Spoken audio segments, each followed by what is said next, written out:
tapped into a podcast by The Smartest Animal, brought to you by A2X LTD, at the intersection of art and authenticity. Visit thesmartestanimal.com for more. The following series was recorded over the course of a year, moderated by Siri, hosted by A2. I really like to take the reimagining pop direction for the sake of, again, meeting people where they're at as far as what they're listening to, because they're not listening to me yet. But let me show you what I'm doing based on who you like to listen to, and then you can come over to my side and see how we live. So the controller instrumental was inspired as a pianist from Idealism's version of Controller, which is a very lo-fi piano version of the Drake record. And I have at least a couple of, videos jamming on along to this just piano solo. And as I was planning this live band recording that we did in September of last year, 2023, this was one of two songs that I wanted to do that were covers. Ended up not doing the other one, but it just flowed together so well. And with the time that we had, we didn't really get to sit down and see if we wanted to take something else. So I really did want to highlight that this was a one take live instrumental, because that's exactly what it is. And the spontaneity of being able to do something live with people that you played it with for a while. Nate, who you spoke with, Yuri, Hadmix, Tina, Theophron on the guitar, John Alden Davis on the bass guitar, the same crew from Film Hop, which we also recorded that same session. It's just important for me to kind of bridge that gap and tell people, hey, this is what we did over here. Shows up in a suggested video, in their YouTube, or, shows up in a recommended reel, shows up in the explore page. That's the reverse engineered idea of how and where we want to get to where we want to get to. And what I also did was took some time to record some songs from the Penultimate catalog, the Ivory albums. And so we have 1999 in NYC, we have War Wounds, we have Misguided Part 2, which has not come out yet, but you have Misguided, the original, which is on the first piano album by Tunalito. So these live band arrangements are less of arrangements and more of jam sessions, I'd say. I think, again, it's so important to kind of just show the spontaneity and real fun of being able to play with people that you have built a musical relationship and friendship with for so long, which is why a lot of those recordings ended up being maybe 2 takes at most. But then again, not that much, because you've already spent so much time building that chemistry. When you go out and you just execute, it looks like the Redeem team, where it's like, okay, cool, you got all these great pieces. Everybody knows what they're doing because they've been selected to represent the best of the best, and they just go out and execute. And so that's what those live band recordings are. At this point of the recording, I've only put out the controller recording on YouTube and I think SoundCloud as well. We'll get like a more official rollout for this at a later time, which will be around the same time that I share the Film Hop live recordings. The Ivory Garden, or rather the Ivory recordings, are already out on the Ivory Garden World EP, which is a nice little transition to a live streaming project that I did, or that I did because it's not paused or anything. It's paused, but it's not anything that I've stopped doing. Ivory Garden World was basically a nice little collaboration with the audio and visual world, with me and my piano music and playing it live and playing the recordings and Dominique's curation of her Garden World catalog, which is on the Ethereum blockchain foundation. So Web3 NFT world for those of you who might not understand this jargon off rip. Um, Ultimately, all of these little pieces and recordings that I've done really do overlap intentionally. I want people to look at Ivory Garden World on Spotify and then see it again, on social media a little bit later and say like, oh snap, I remember seeing about this and now I get to listen to this. Now I get to play back the recording and, you create a little ecosystem that's not necessarily, A2 centric, but it's, you know, soul art centric, which is a branding that I've really been taking for what type of art this is, because I like to tell people I make soul music because the music comes from the soul. So really the art is coming from the soul as well. And when you hear those live band recordings that we did, you really hear the soul of every musician being planted right there, because that is their authentic expression. We didn't add any effects or anything over what we're doing. It's just like straight plug and play. How different is that than a production scenario, right? Where you're all right, man, we're gonna do all the takes until we get this thing perfect. How much is it more fun? Is it a freeing experience? Is it just less? If you've got to go do something on the first take, right? It could be daunting, but if you've got that chemistry, you guys have done this before. It could probably be like just like playing pickup ball, right? It's pretty fun. It's just like, let's go out and play. Versus, I got a coach here. We got to let's run these plays. It's got to look perfect, right? It feels very much like that's the difference, right? Just roll the ball out there and play. Versus, hey, we got a coach here who's kind of breathing down our necks.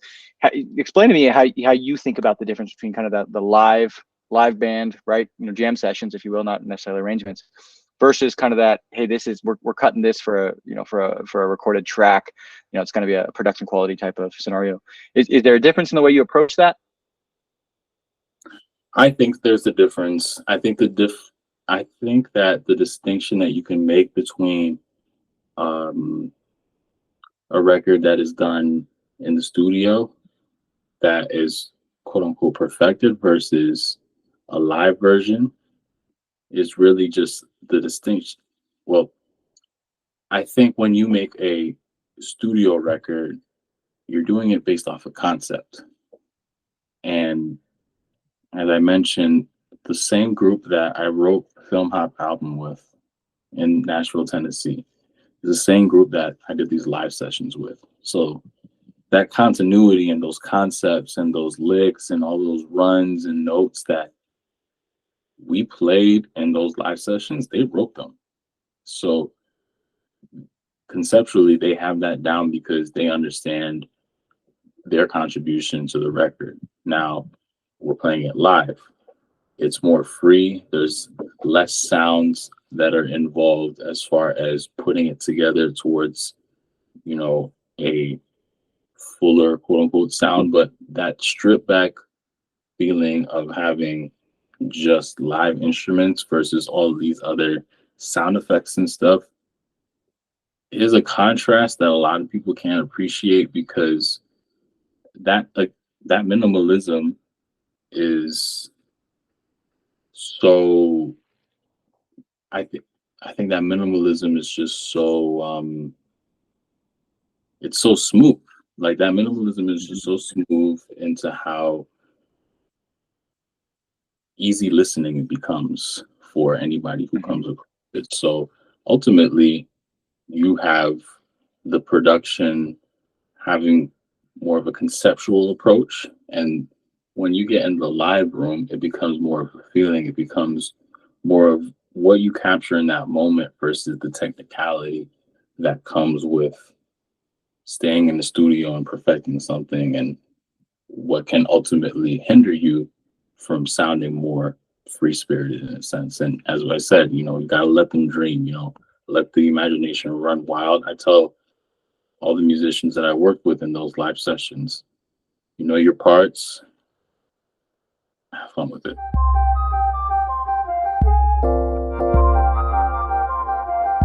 Let's talk about the kids' music. What are you doing there? What's going on with the kids music? Is that tie into the lessons, or is that two separate activities? How should we think about, where you're doing with the kids music versus maybe the lessons? Right now, there is no tie-in between the kids' music that I'm working on and the music lessons that I'm doing, but that can change because the data that I'm getting from both comes from the same place, which is parents. So the kids' music is really an extension of A2 Nelito because I have a lot of parent friends who use the piano music, whether it's like that 1 hour looped original version. You have the longer 10-hour looped versions for like the live streams that I've done, all these different things and ways that I've represented the piano music. I've spoken with one particular friend of mine who just had her second, and she mentioned to me how it would be great if I had a catalog that was specific to children's music, which would, in essence, appeal to parents because those are the titles and those are the types of content that they're looking for ultimately. You got to make sure that your kid gets enough sleep a day. You want to make sure that the environment is suitable for them, and music plays a big part of that. And as an accompanist, I know that I in turn do play a part of that. So it's still a work in progress, but again, this is something that when it's getting closer to completion, you get to hear about in the newsletter, because I have a whole list of songs. We have some piano demos like already tracked and things of that nature. It's Amazing. it's all there, it's all organized, and it's just a matter of getting it across the finish line now that the live show is done. We have more time to refocus to things like that.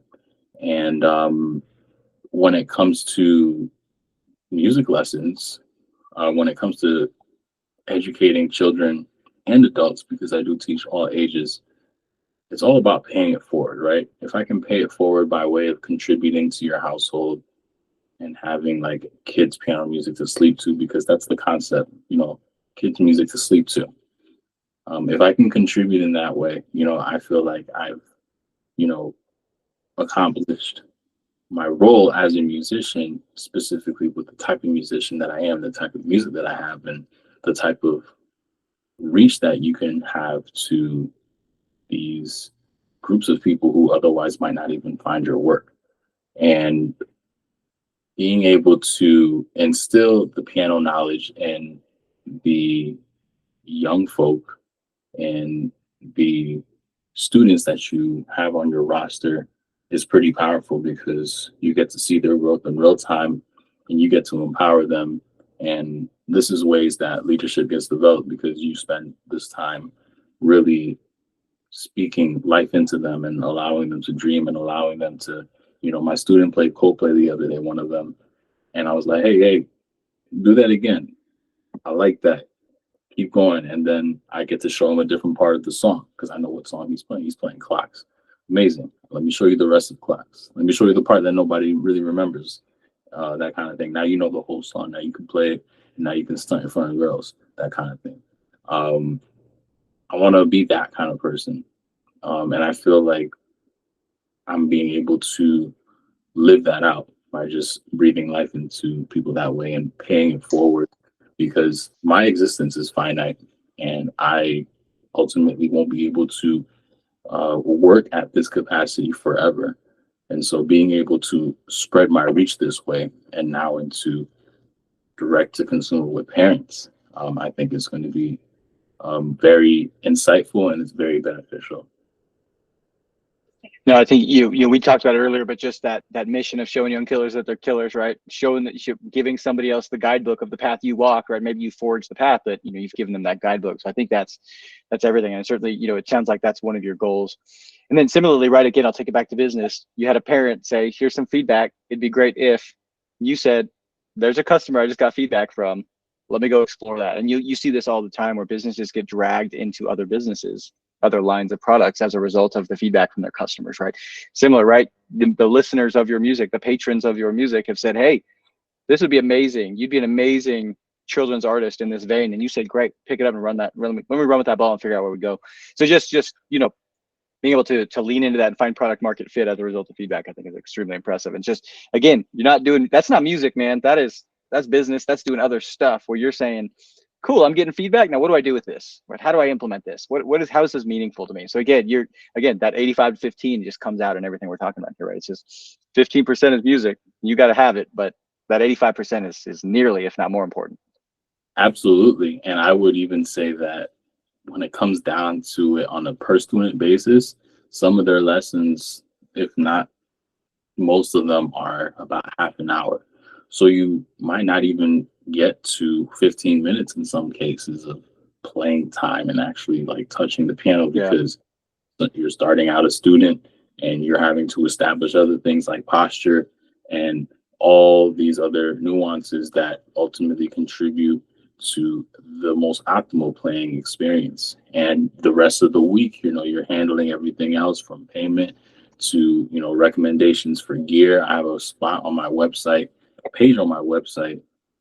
This page on my website is exclusively for piano recommendations by budget, 0 to 350, 350 to 550, and Amazing. so on.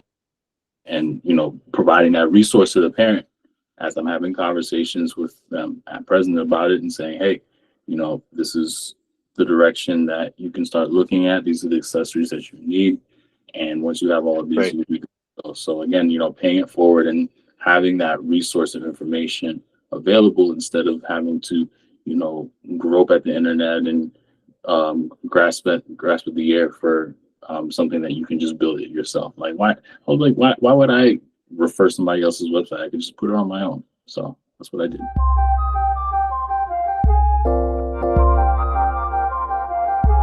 Were you always musically kind of gifted? Like I could play the tape recorder, man. That's about it. Like I'm not playing anything. But did you always have? I always look. I know where I'm good. I know where I'm bad. At music, I'm bad. So did you always have like that gift? Did you always have it? Just always have it. Maybe it's a good way to ask it. My awakening was at age 9, even though I started at age 4. And so when I talk about the awakening, it was like that moment when I did realize, like, oh, like this is in me, like, and I could take this as far as I want. And so the day that I woke up at that age of 9 and, went down to the piano and looked at that book and started playing what I was playing, it was just like, it was like I figured it out, like I cracked the code. And from that point onward, like I could even say A2 was born at that point, because prior to then, I was having arguments with my mom about practicing.